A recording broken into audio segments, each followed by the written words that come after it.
আসসালামু আলাইকুম। আপনাদেরকে আরেকটা জিনিস দেখাই। আপনারা জানেন আমার বাগানে বিভিন্ন রকমের ফল আছে। আমি বিভিন্ন কিছু নিয়ে কাজ করি। তো আপনাদেরকে আরও একটা জিনিস দেখাবো। দেখাতে দেখাতে কিছু কথা বলবো। দেখেন, এটা একটা আমার প্রজেক্টের পার, পুকুরের পার, ছোট একটা পুকুরের পার। এই যে দেখেন, আমি এই পারগুলোতে আমি একটু জায়গা খালি রাখি না। সব সময় আমার একটা চিন্তা, জায়গা কোনো খালি রাখা যাবে না। একটু জায়গায় যদি আমি একটা ফল ফলাতে পারি, তা অনেক বিশাল একটা ভালো জিনিস। তো আপনাদেরকে দেখাচ্ছি, আমি আপনার এই যে পুকুরের পাড়ে কলা গাছ লাগাইছি। দেখেন, এই যে এটা হচ্ছে সরপি কলা। এই গাছগুলো হচ্ছে সরপি কলা গাছ। এই যে এখানে চারাগুলো দেখেন, চারাগুলো আমি কেটে দিই।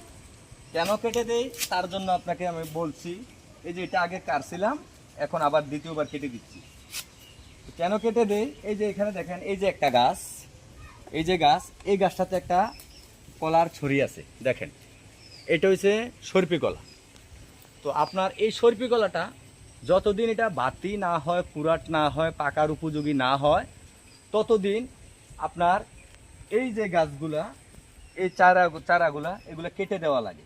কেটে দিলে হয় কি, এই কলাটা আপনি আবার দেখেন, এই কলাটা পুষ্ট হয়। এটা আরও অনেক পুষ্ট হবে, অনেক সুন্দর হবে। তো এই জন্য আমরা কেটে দিই। আর বিশেষ করে আমার চিন্তাধারা হয়েছে কি, আপনার একটু জায়গা খালি যেত না রাখা হয়, যেতটুকু যেটা করা যায় আমার মনে হয় করতে পারলে ভালো। কারণ আমাদের শুধু এটা আমাদের বেনিফিট হবে তা না, হ্যাঁ আমাদের বেনিফিট হবে, তারপরে আপনার দেখেন এটা আমাদের দেশের একটা উৎপাদন বাড়ছে। দেখেন, এই যে কলাটা, এই কলাটা আমি একা খাওয়ার জন্য না। আমি একা খেলে কয়টা খেতে পারবো? এখানে এটা কিন্তু অনেকেই খাবে। তো আমি করাতে দেশের একটা উৎপাদন বাড়লো, দেশের চাহিদা মিটলো। তো আমি কিন্তু শুধু এইগুলো করি যে আমার লাভের জন্য, আসলে আমার লাভের জন্য করি, কিন্তু এখানে করার পিছনে আমার কিছু উদ্দেশ্য আছে। দেখেন, আমি যেই জায়গাগুলোতে এগুলো করছি, বেশিরভাগ জায়গা পরিত্যক্ত। আপনি পাশে একটা জায়গা দেখেন, এই যে দেখেন, এই জায়গাটা পরিত্যক্ত, এই জায়গাটা পরিত্যক্ত। এরকমই আমার আশেপাশে যে জায়গাগুলো আছে বেশিরভাগই পরিত্যক্ত। জায়গা তো খারাপ না, এখন বর্তমান পরিস্থিতির কারণে জায়গাগুলো পরিত্যক্তভাবে পড়ে আছে। এই জায়গাগুলোতে আপনার এক সময় ফসল হইতো। এখন চারোদিকে বাড়িঘর করার কারণে পানি শুকায় না। পানি না শুকানোর কারণে আপনার এখানে এই জায়গাগুলা জঙ্গল হয়ে যায়, ফসল হয় না। তো এগুলো পরিত্যক্তভাবে আছে। তো আমি এই পরিত্যক্ত জায়গাগুলো কিভাবে কি করা যায় আমি নিজে দেখলাম। দেখে তো আমি যেইখানে যেটা উৎপাদন করতে পারি ওইটাই করি।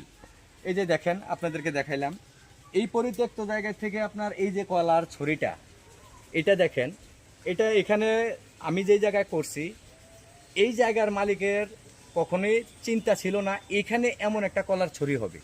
আর এই যে একটা হয়েছে তা না, এরকম কয়েকশো, কয়েক হাজার।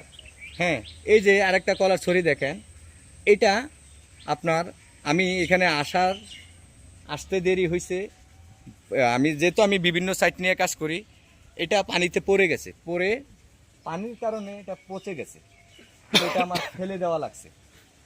তো ফেলে দেওয়া লাগছে, এগুলো আমরা একটু পরিচর্যা করা লাগে।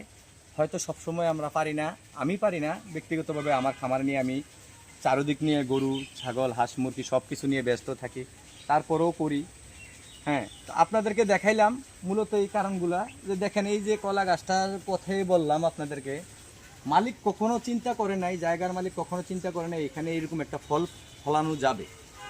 তো এগুলা করার উদ্দেশ্য, আমার উদ্দেশ্য পরিত্যক্ত কোনো জায়গা না থাকুক, এখান